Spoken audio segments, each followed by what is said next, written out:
नए NCERT syllabus में क्षत्रिय इतिहास में सुधार हेतु राष्ट्रीय अध्यक्ष मानव अधिकार से मिले क्षत्रिय महासभा के प्रतिनिधि। नई दिल्ली। मानव अधिकार एवं सामाजिक न्याय आयोग के माननीय राष्ट्रीय अध्यक्ष श्री रविंद्र सिंह तोमर जी से अखिल भारतीय क्षत्रिय महासभा के दिल्ली प्रदेश के पदाधिकारी गण ने मुलाकात की। क्षत्रिय महासभा के पदाधिकारियों ने राष्ट्रीय अध्यक्ष श्री तोमर से मुलाकात कर नए एनसीईआरटी सिलेबस में क्षत्रिय इतिहास राजपूत समाज के इतिहास में हो रही गलतियों के सुधार हेतु सरकार से मांग हेतु गुहार लगाई, जिस पर श्री तोमर ने गंभीरता से मामले को सुनते हुए कहा कि एनसीईआरटी के नए सिलेबस में दिल्ली के संस्थापक आनंदपाल तोमर जी सहित पुराने जितने भी वीर योद्धा थे उनके इतिहास को शामिल नहीं किया गया है या उनके बारे में चैप्टर नहीं दिया गया है, तो वह बहुत ही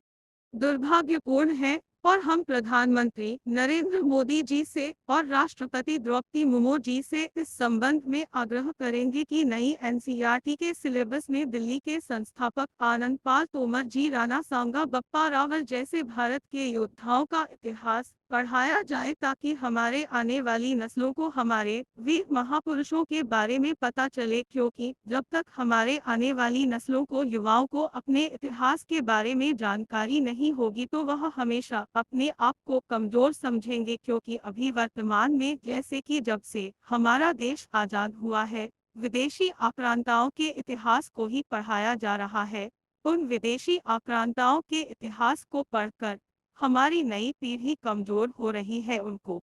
लगता है कि हमारे महापुरुषों ने या हमारे पूर्वजों ने कुछ विशेष कार्य नहीं किए हैं, जबकि इतिहास जो है वह यह है कि हमारे पूर्वजों ने खास तौर से उत्तर भारत में 7वीं शताब्दी से 12वीं शताब्दी तक क्षत्रिय योद्धाओं ने अरब के आक्रमणकारियों को रोक के रखा, जिसका परिणाम यह हुआ कि जो अरब आक्रमणकारी और इस्लामीकरण जो मिस्र और सीरिया में बहुत जल्दी हो गया था, वह भारत में आते आते उत्तर भारत में घुसने के लिए उन्हें 550 साल का इंतजार करना पड़ा। वह हमारे क्षत्रिय योद्धाओं के कारण हुआ जो कि भारत के लिए दीवार बनकर खड़े रहे, और जब यह दीवार टूटी तभी हमारा भारत पराधीन हुआ। तो हमें हमारे बच्चों को उसे मजबूत दीवार के बारे में, क्षत्रिय योद्धाओं के बारे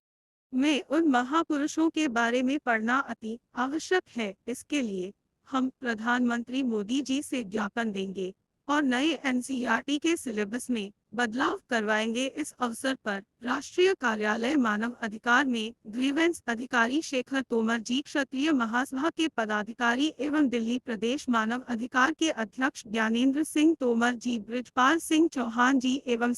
पी सिंह सेंगर जी सहित अन्य पदाधिकारी जन उपस्थित रहे। नहीं कह सकते हैं इसको कि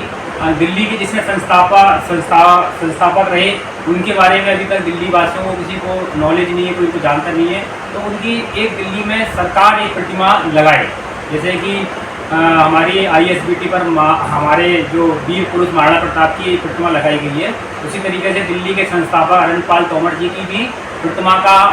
अनावरण किया जाए। और इसके लिए हम सभी मानव अधिकार सामाजिक न्याय आयोग परिवार क्षत्रिय महासभा के साथ उनके इस कार्य में सहयोग करेगा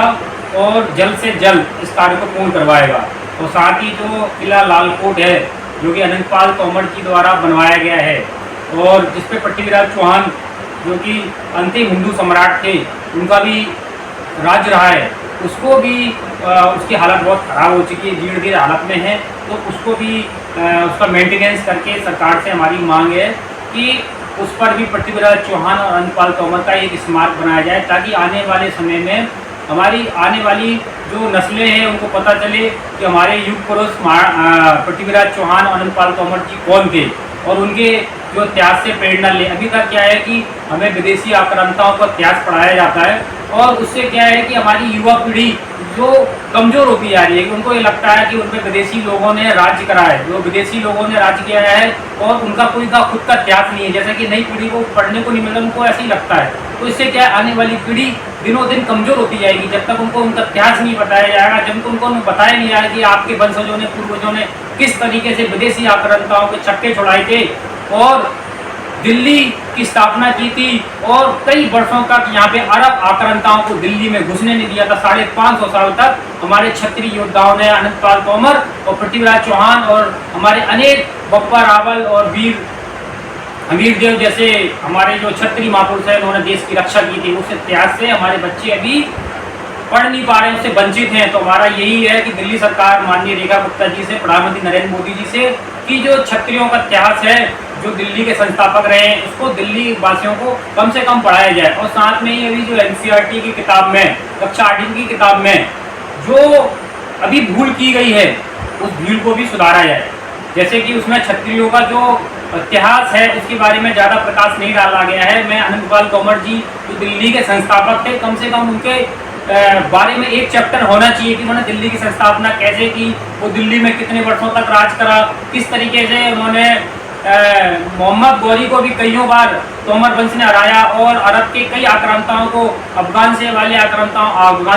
आक्रांताओं को हराया, पंजाब लाहौर तक तोमर वंश की पताका फहराई, क्षत्रिय वंश की पताका फहराई। तो उनके बारे में कोई चैप्टर नहीं है, बस एक नाम आता है कि अनंतपाल तोमर और उनका टाइम पीरियड लिखा होता है। तो इससे काम नहीं चलेगा। हम किसी एक जाति के लिए नहीं कह रहे, हम भारत की संस्कृति और भारत का जो स्वाभिमान है उसको लेके ये मांग उठा रहे हैं। वर्तमान की सरकार जो है हिंदू राष्ट्र स्थापना की हम सभी बात कर रहे हैं, हमारा राष्ट्रीय स्वयंसेवक संघ हिंदू राष्ट्र की स्थापना की बात कर रहा है। तो हिंदू राष्ट्र की स्थापना जब तक नहीं हो सकती है जब तक हमारे असली वीर योद्धाओं का इतिहास जनता के सामने नहीं आएगा। अगर जब तक उनका इतिहास नहीं आएगा, उनके बारे में हमारी नई युवा पीढ़ी को नहीं पढ़ाया जाएगा, तब तक उनके अंदर शौर्य किस तरीके से आएगा और वो अपने आप को पराधीनी समझते रहेंगे, वो अपने आप को गुलामी समझते रहेंगे। उनको यही लगता रहेगा कि विदेशी आक्रांताओं ने हमारे देश को गुलाम बनाया। जबकि इतिहास ये है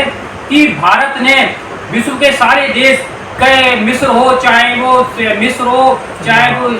यूनान हो, ये सारे देश इस्लाम में 50 या 100 साल के अंदर ही इस्लामीकरण हो चुका था। लेकिन भारत में 7वीं शताब्दी में मोहम्मद बिन कासिम सिंध में आता है और दिल्ली और उत्तर भारत में घुसने के लिए उसे 550 साल लग जाते हैं। तो ये हमारा इतिहास है भारत का कि 550 साल क्षत्रिय योद्धाओं ने, हमारे राजपूत योद्धाओं ने ढाल बन के खड़े रहे और उसमें अनंतपाल तोमर और पृथ्वीराज चौहान और चौहान वंश और तोमर वंश का बहुत महत्वपूर्ण योगदान है और सभी क्षत्रिय वंशों का उसमें योगदान है। जितने भी क्षत्रियों के 36 के 36 वंश थे, उन्होंने वंशों ने एक एक करके विदेशी आक्रांताओं को उनका ईंट का जवाब पत्थर से देने का काम किया है। तो हमारे जो भी क्षत्रिय इतिहास है उसको बहुत ही उसका एक चैप्टर शामिल किया जाए, चाहे वो हमारा गुर्जर प्रतिहार वंश हो, हमारा प्रतिहार वंश हो, जो कि गुर्जर प्रदेश में राज करने के कारण उनको गुर्जर प्रतिहार बोला गया। तो हमारा प्रतिहार वंश हो, परिहार वंश हो, हमारा चंदेल वंश हो, हमारा सेंगर वंश हो, या हमारे साउथ के जो भी वंश हैं, जो भी क्षत्रिय वंश हैं, चोल है, चालुक्य है, और हमारे जो कछवाहा वंश है उनका भी एक स्वर्णिम इतिहास रहा है। तो सभी वंशों का जो वर्णन किया गया है 7वीं शताब्दी से 12वीं शताब्दी तक, सबके बारे में एक चैप्टर हमारे युवाओं को, हमारे पीढ़ी को पढ़ाया जाए NCERT में। और विशेषकर मेरा ध्यान है कि दिल्ली के संस्थापक अनंतपाल तोमर के बारे में तो एक पूरा वृत्तांत बिल्कुल पढ़ाया जाए, पृथ्वीराज चौहान जी के बारे में भी पब्लिक को पढ़ाया जाए, आम जनता को पढ़ाया जाए। तो मेरी सरकार से यही गुजारिश है कि आज हमारे क्षत्रिय महासभा के जो हमारे बड़े बुजुर्ग हैं, हमारे जो वरिष्ठ हैं, इनका जो कार्य है, जो मेहनत कर रहे हैं, हम युवा पीढ़ी को भी आगे आकर कदम से कदम मिलाकर बुद्धि और विवेक से हमारे इतिहास को आगे लाने का काम करना चाहिए। इसके साथ ही सभी साथियों को जय हिंद, वंदे मातरम। जय हिंद।